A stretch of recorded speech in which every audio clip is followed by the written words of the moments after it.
Hi everyone, my name is Celeste and I'm part of the Virtuals Protocol team.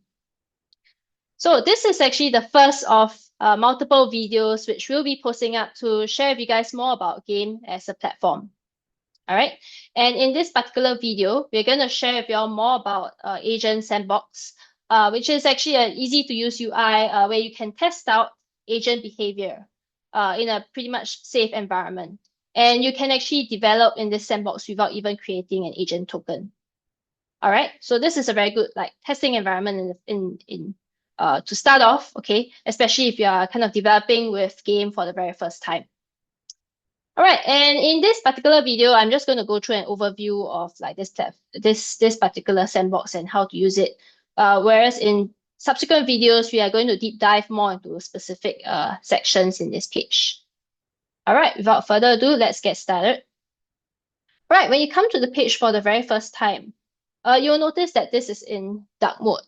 Now, if you don't really like the dark mode that much, you can actually tweak this by going to the top right-hand corner and clicking on that little button right there. Okay. Click on it, you can kind of change this to light mode. All right. And with that, we can actually go to various sections in this page. So a very common question which a lot of people ask is whether you actually have to configure an agent with virtuals before even using the sandbox. And the answer is no, you don't have to. It's optional. So you can import it if you like. The import button is right over here. Okay, and then you can go on and import it. But if you don't like and if you don't want to do it, and that's perfectly fine and very common because you're just testing it out in this sandbox environment, you can just skip this particular step. Don't import any agent if you don't have to. Okay, going on to just going down a little bit, you will actually see this agent definition prompts, this little box right here. Okay.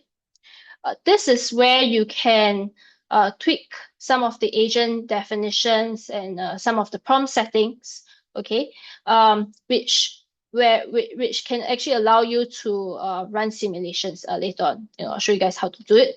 But in order to tweak some of these definitions, all you have to do, all right, is to click on each of these options. So for example, if you click on heartbeat, you can tweak the settings for heartbeat accordingly. Now, I explain more on these settings in another video, okay? Deep dive more on that in another video. But for now, just showing you guys, you can click on all these options to tweak your agent definitions, your agent role information, goal, and description. Now, if you're using X for your agent for any reason, like for example, posting tweets, replying tweets, etc., you can also tweak the X prompt configurations right here. So as you can tell, all the settings will kind of pop up depending on which options you select, all on this particular view. Okay. Now moving on. For simulation, of course, you can configure your functions.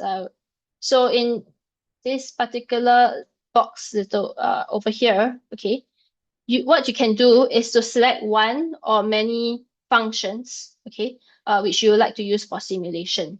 So you can select things like, just clear this. You can select things like, a common one is like posting tweet, replying tweets, liking tweets, etc. You can select one or many of them. Now ensure that you select at least one function before you run any simulation. Okay. If you like, you can also add some custom functions in this particular section. Okay, as you can tell, this pop-up here will allow you to set certain parameters for your functions. Again, custom function is something we'll deep dive on in another video, but just showing you guys what you can see right here. Under settings, you can do things like resetting your sandbox session and exporting your agent. And those are actually the main things you can configure before you actually run any simulations, all right?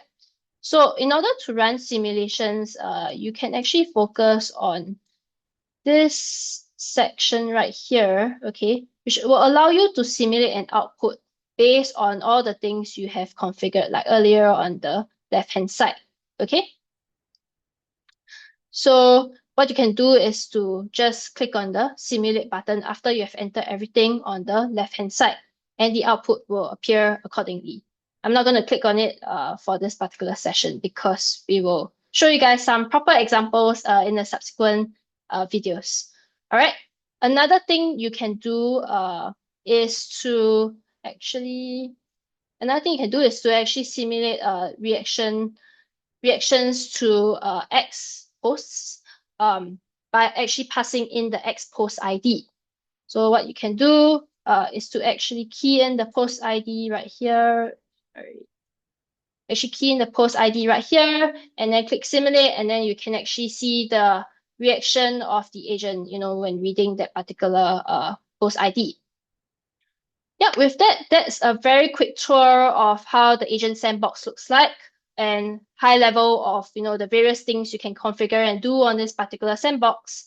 In subsequent videos, we will deep dive on specific sections such as the agent definition prompts and the custom functions and function configurations. With that, that's all for today. See you guys next time. Thank you.